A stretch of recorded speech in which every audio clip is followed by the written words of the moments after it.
Paz do Senhor Jesus, Deus abençoe a tua vida, adolescente, que está aqui mais uma vez para juntos nós estarmos aí partilhando de mais uma videoaula, né, sobre a nossa lição de número 2, do dia 12 de abril de 2020, que tem como tema, como título, né, Conhecendo Jesus de Nazaré, esse Jesus maravilhoso, esse Jesus que se fez carne e habitou no meio de nós, um Jesus maravilhoso, qual conhecemos ele, que se entregou pela minha e pela tua vida. Nossa leitura bíblica encontra-se em Marcos, no capítulo 1, do versículo 1 ao 8, e o nosso versículo-chave se encontra no Evangelho de João, capítulo 20, o versículo 31, que nos diz assim, estes, porém, foram escritos para que creiais que Jesus é o Cristo, o Filho de Deus, e para que, crendo, tenhais vida em seu nome. O nome que é sobre todo nome, o nome poderoso do nosso Senhor Jesus Cristo. Amém? Glórias a Deus. O tópico de número 1 vai falar um pouquinho aí do verbo Jesus, que era verbo e se fez carne para habitar no meio de nós. E vai falar também a respeito do Pai Deus, do Pai Filho e do Pai Espírito Santo, tá? Nós vamos falar uma referência bíblica que se encontra em João capítulo 1 e o versículo 3, que diz assim, todas as coisas foram feitas por ele, e sem ele nada do que foi feito se fez.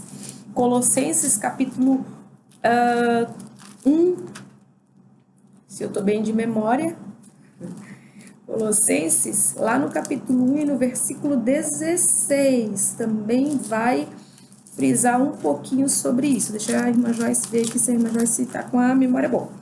Colossenses capítulo 1, versículo 16 diz assim, porque nele foram criadas todas as coisas que há nos céus e na terra, as visíveis, que a gente pode ver, e as invisíveis, sejam tronos, sejam dominações, sejam principados, sejam potestades.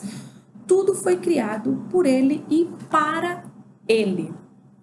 E quem tem dúvidas, o inferno também foi criado pelo nosso Deus. Certo? Vamos avançar um pouquinho. E por que Jesus, que era verbo, e por que verbo? E aí a lição vai falar um pouquinho. Jesus Cristo é o verbo porque ele estava exercendo ativamente uma atividade. Por isso de falar do verbo ação. Atividade durante todo o tempo, desde a criação dos céus e da terra até o dia de hoje. Jesus foi, é e sempre será a figura importante na nossa vida. E aí vai um pouquinho mais adiante, ele habitou entre nós. Diz ali, sobre a lição vai trazer um pouquinho um exemplo, se nós marcássemos uma reunião com alguém muito importante. Vamos dar uns 3 exemplos. O presidente da República, de repente um diretor do colégio de vocês, de repente um grande empresário aí. Será que nós conseguiríamos agendar essa reunião facilmente? Olha só como Jesus é. Jesus sendo a pessoa mais importante. Olha só. Ele sendo a pessoa mais importante do que todas essas pessoas que eu acabei de descrever para vocês. Ele é o quê? Ele escolheu ouvir a você e a mim. Ele escolheu a dar ouvidos às minhas petições, às suas petições. Talvez você tenha pensado, mas Deus, será que Deus me escuta mesmo? Jesus, ele tem esse papel tão importante. Jesus, ele faz quando fala do verbo ser ação mesmo, é isso. Olha a ação, olha o papel importante. Olha o papel importante que Jesus tem sobre nós. É a coisa mais linda de se ver. Porque ele está pronto, adolescente, a te ouvir. A ouvir o que você precisa. Mesmo que ele já saiba, ele está pronto a te ouvir. Amém? Vocês sabem da história do nosso Jesus, que ele nasceu. A Bíblia vai falar ali em Mateus sobre o nascimento de Jesus, depois Lucas vai falar sobre a adolescência dele, mais pontualmente ali quando ele se perde, né, dos seus pais, ele fica conversando com os doutores, os seus pais o encontram nessa conversa.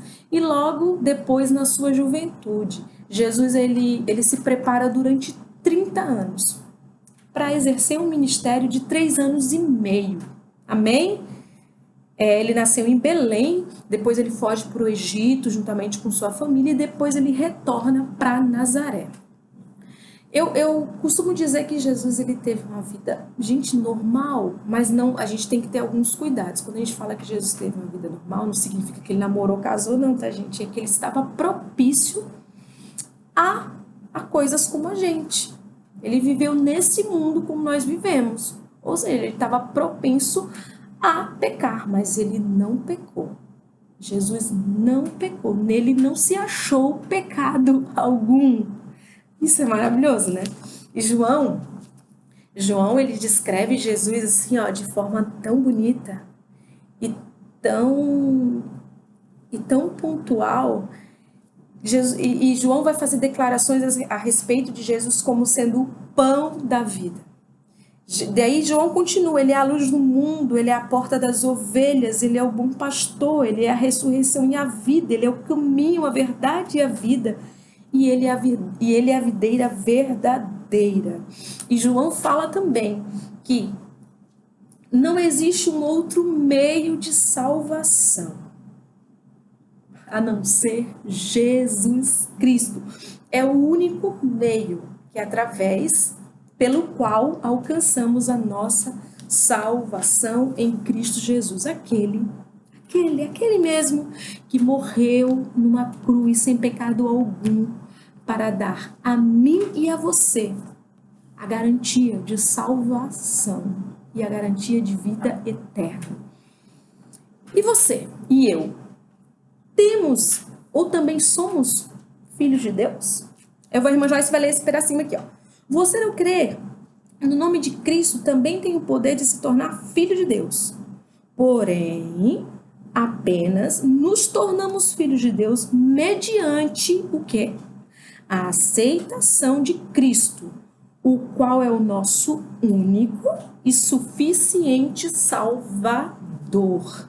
Sem isso, nós não temos garantia de salvação. Nós precisamos reconhecer e aceitá-lo como sendo nosso único e suficiente Salvador. Isso é maravilhoso, não existe coisa mais linda que a salvação.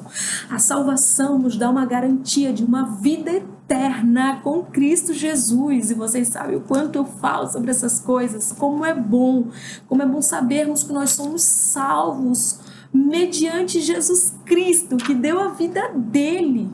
Ele não precisava, mas ele deu a vida dele pela minha vida e pela tua vida.